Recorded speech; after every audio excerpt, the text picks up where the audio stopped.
The most evil queen in history was Cleopatra. But who was she really? What drove her to commit such heinous crimes? In this video, we're going to tell you the untold story of Cleopatra and what led her to become one of the most notorious queens in history. Hey guys, what's up? Discover your inner detective with Mystery Amuse. From puzzles to unexplained events, we'll bring you the mysteries that need solving every day. So give this video a big thumbs up and share it with your friends to bring out the inner detectives within themselves as well. There are many stories told about Cleopatra, but most of them are false. In this video, we're going to set the record straight and tell you the real story behind this infamous queen. You won't believe some of the things she did in order to stay on top. There are several accounts of all-powerful women throughout ancient history. Consider Nefertiti, the 18th dynasty Egyptian queen who founded a new religion and ignited a cultural revolution as the wife of Pharaoh Akhenaten. Or Zenobia, a warrior queen of Palmyra in the 3rd century who overthrew the Roman Empire and conquered Egypt. However, Cleopatra is arguably the most renowned of all. She was the last Ptolemaic dynasty monarch of Egypt, and by using political cunning, her personal connections, and her limitless ability for reinvention, she became the only woman to hold a position of power in the ancient world.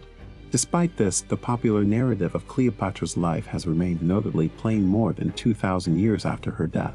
She is viewed by many as the femme fatale who allegedly killed herself by being bitten by an asp and seducing 2 Roman senators. It appears that her most remarkable quality was her fabled beauty, which was conceived in part due to cultural touchstones like Elizabeth Taylor's iconic performance in the 1963 epic Cleopatra, which gave rise to the stereotype of a queen with beaded braids, kohl-rimmed eyes, and serpentine accessories.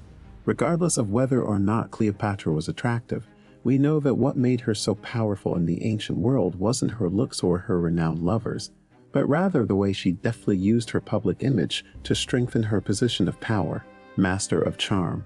The identity of Cleopatra is still up for question today. History has differing views on her genealogy. The majority believes she is of Macedonian Greek descent, but others claim she had some African lineage. Although she was of mixed race, Cleopatra considered herself to be an Egyptian queen and was the first member of the Greek-speaking Ptolemaic line to master the language. She was popular among her people and was intelligent, capable, and captivating. In fact, 3 centuries after her passing, she was still worshipped in Egypt. Political strategist. However, it becomes clear that there is more going on than just Cleopatra's vivacity when you take into account her prolonged rule. She was expelled from Egypt in 49 BC by the advisors of Pharaoh Ptolemy XIII, her brother husband and fellow monarch, and fled to Syria to gather an army.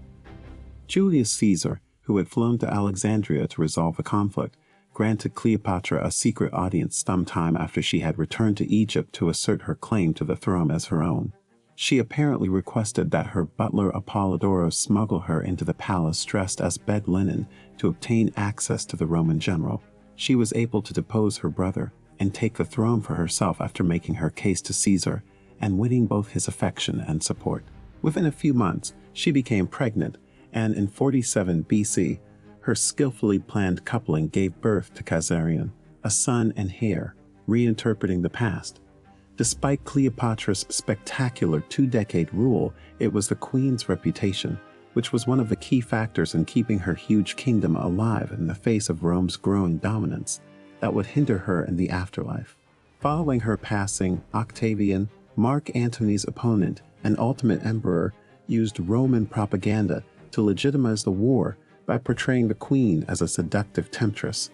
This misrepresentation has persisted for generations and is still prevalent in popular culture, supported by traditional male authors. However, perception appears to be gradually changing.